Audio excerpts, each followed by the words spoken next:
So this is question 17. Given that S is this expression, find the value for 1011S.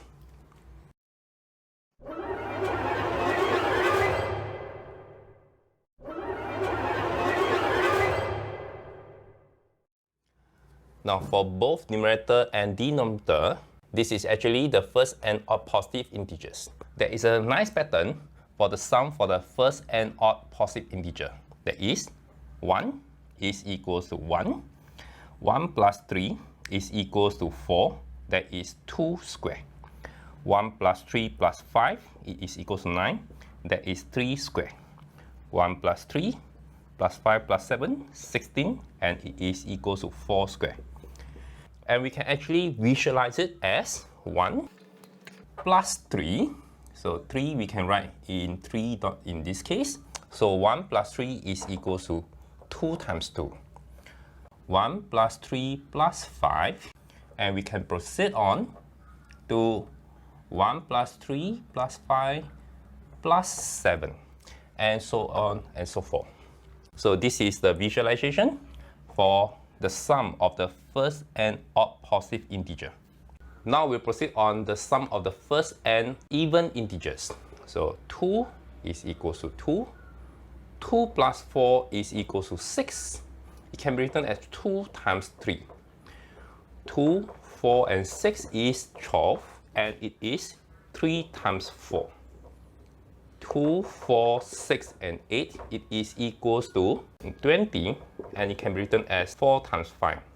And we go back to this 2, it can be written as 1 times 2. We'll notice that 2 plus, let's say this is up to 2n.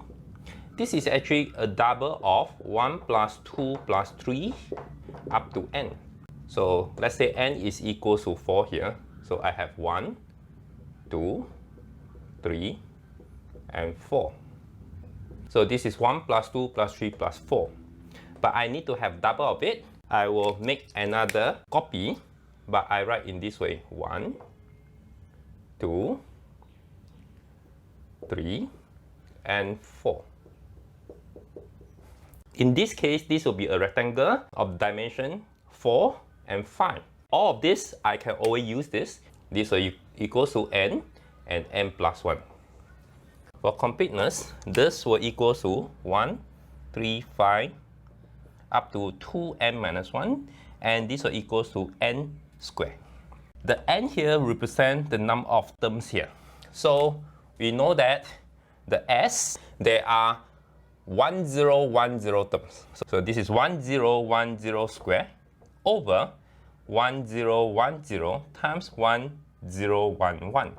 After you cancel it, so 1011 s will equal to 1010. So 1011s is equal to 1010. And therefore, 1010 is the answer for question 17.